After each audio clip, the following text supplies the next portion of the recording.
How many of you know what the Enneagram is? Yes. Oh yes, this is a crowd that knows what the fucking Enneagram is, of course. For those who don't know, the Enneagram is a personality typing system. There are 9 types, but you can also you can be one type, or you can show a variety of types in your personality. I just discovered this last week, but it looks like it's a circle with the numbers go all the way around it, and it's based in this ancient Christian something, but it's not.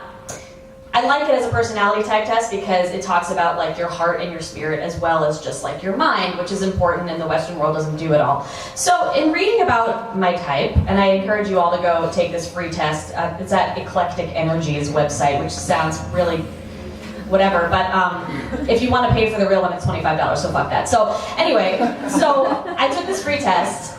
I discovered that of my type, which is a type 4. And when I was reading about it, I was like, oh, well, why didn't somebody show me this 33 years ago? Because it is literally exactly me. And so what I'm going to do for you is I'm going to read a couple of entries from some old diaries. And I'm going to show you some detective work that I've done from the Enneagram that shows I could have saved myself a whole lot of pain. All right. So this is Dimitri. I named all of my diaries because I wanted to be Anne Frank. And this is from, I'm going to read something from April 17th, 1997. I was in 9th grade, 8th maybe? Anyway. Dimitri, I feel at loose ends. Really loose. Lonely, really. I'm currently on spring vacation. It's Thursday, my brother's birthday. It's just one of those days that I feel so alone and so distant and separate. I'm so anxious and sort of depressed, but I also feel so lost within myself that I know that no one else would or could understand. If only time would drag by a little faster. I am aware that I have schoolwork to take care of, and I really should tidy up my room. I was also an 85-year-old woman. But I'm afraid I've dragged myself down. Sometimes I wonder if anyone else in the world bothers to stop for a moment to think, maybe use their brains once in a while. I feel like I'm a piece of a jigsaw puzzle, but I just don't fit where I'm supposed to, as if I truly belong somewhere else, where people are deep, and have real feelings, and write poetry, and listen to 80s music. Maybe it's all in my Scorpio-ness. By the way, it turns out I'm a Sagittarius. November 22nd, right on the cusp of Scorpio, and yet I possess every Scorpio trait. Sometimes I am sure of it. I'll accidentally stumble upon a soulmate and it will click. Because at the moment, I know someone or something is missing. But I will find it, or him. And then to skip ahead to another relevant one, in September of 97. Freshman year. Dimitri, oh, something is missing. Yes, I'm still talking about the same exact thing. Somewhere within myself there is a lonely hole. I long for something, but what? I miss one, as if I'm waiting or looking forward to something. Now hold that thought.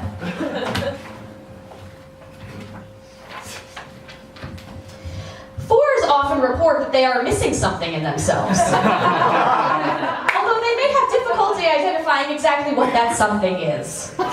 Is it willpower? Social ease? Self-confidence? Emotional tranquility? All of which they see in others, seemingly in abundance. Great. Nope. I know, really helpful now. Oh no, I lost it.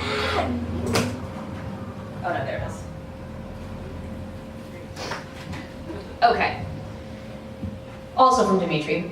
This is June 23rd, 1997. Sorry, Paul, but you've heard this one already, but it's fucking classic. Dimitri, well, it is that time again. The time of goodbyes, of fond memories, of tears, of endings.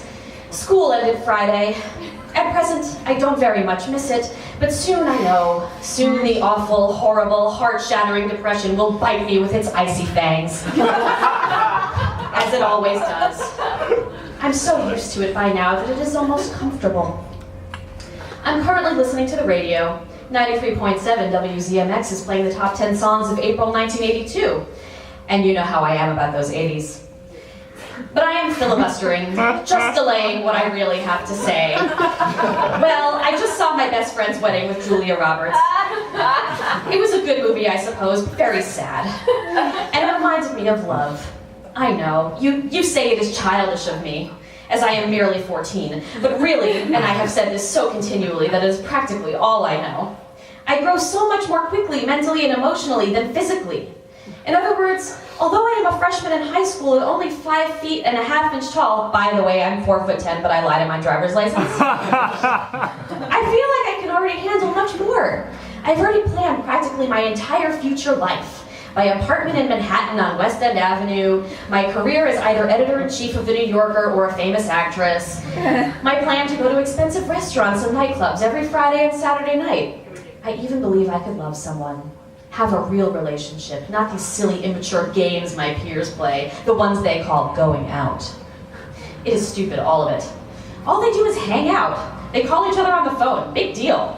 I want romantic, expensive dates and cozy movies with guys who can dress better than bums and aren't embarrassed to be romantic and listen to real music and are more mature and grown up than a 10-year-old or a rappy wannabe. I grew up in suburban Connecticut, for context. A real true man, and don't call me ridiculous, I'm just ahead of my time. And I want a true loving relationship so badly that I'm tortured by these romance movies, and I wish I could find my man. He would be my soulmate. He would love 80s music. We would listen to it non-stop, and One More Night by Phil Collins would be our song. He would just adore dancing and be wonderful at it, and he would take me to every expensive, upper-class, modern nightclub in the city. Like, who the fuck did I think I was gonna be? I don't know. He would play the saxophone like a professional, and maybe he could be a professional, and he would play me soothing, sensual, melancholy blues melodies that put me to sleep. Oh my God. His kiss would be warm and soft and gentle, yet passionate and longing, and I could satisfy his urge for someone to love. Together on Sunday mornings, we would stroll through Central Park. On brisk autumn days, we would take the car to some smoky, foresty college town in Massachusetts and drive up a curvy road to the summit of a small mountain where, through the gray mist of a cloudy day, we would watch the tiny town below and warm each other in the chilly air of fall. I'm a little picky. So cozy we would be. Oh, I wish I could be in love. But first of all, if that man exists, he would probably never go out with a 14-year-old girl. However, if he is my destiny, perhaps he is presently my age, but right now is all too immature to be thinking about these things, and I probably won't meet him until college. How can I possibly wait so long for my true love? How will I make it through high school? I don't even know this man, and yet I miss him and yearn for him with my entire soul, my entire self. I wonder if, by some miraculous chance, for one strange moment, he feels a strange sensation tonight, as if I'm thinking so hard about him that it reaches his mind through channeling. Yes, I wonder if he could be thinking about me right now. Love, LMM.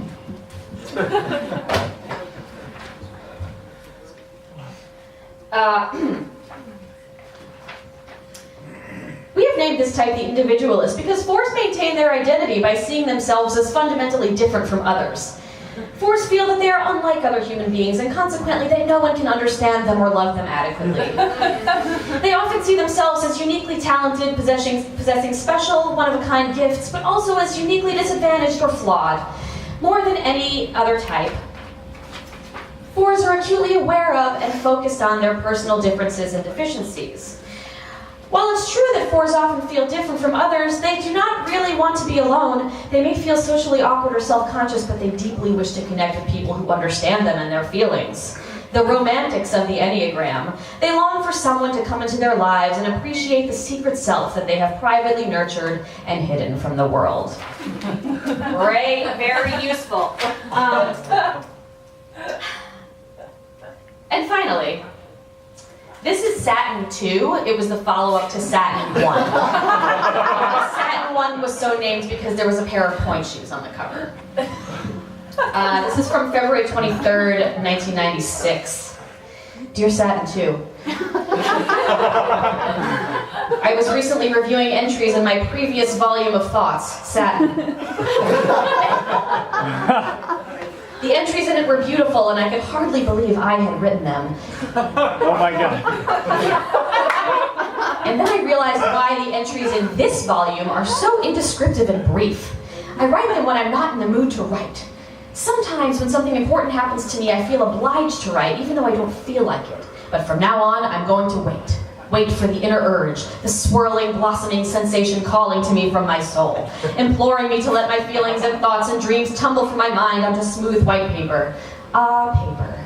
The most useful man-made creation. I think I can safely dub paper my most patient companion, which I, by the way, directly fun-lifted from Anne Frank, who said paper is patience, literally in that book, but whatever. And in response to that, we have, this is advice for type 4s. Avoid putting off things until you are in the right mood. Commit yourself to productive, meaningful work that will contribute to your good and that of others, no matter how small the contribution may be. You will not find yourself in a vacuum or while waiting for inspiration to strike. So connect and stay connected with the real world. And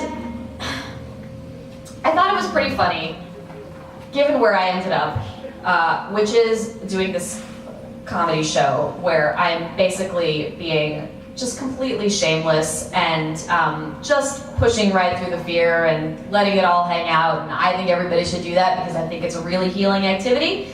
And Enneagram says, healthy 4s are honest with themselves. They own all of their feelings and can look at their motives, contradictions, and emotional conflicts without denying or whitewashing them. They may not necessarily like what they discover, but they do not try to rationalize their states, nor do they try to hide them from themselves or others. They are not afraid to see themselves, warts and all.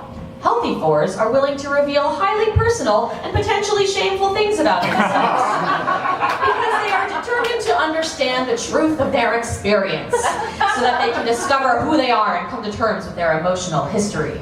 Their familiarity with their own darker nature makes it easier for them to process painful experiences that might overwhelm other types. In conclusion, oh, that's fine, you can clap for me, I'll take it. I recommend everybody take this fucking test as soon as humanly possible to avoid future pain, because this is like, are you kidding me now? Anyway, that's my bit. Thanks for letting me explain.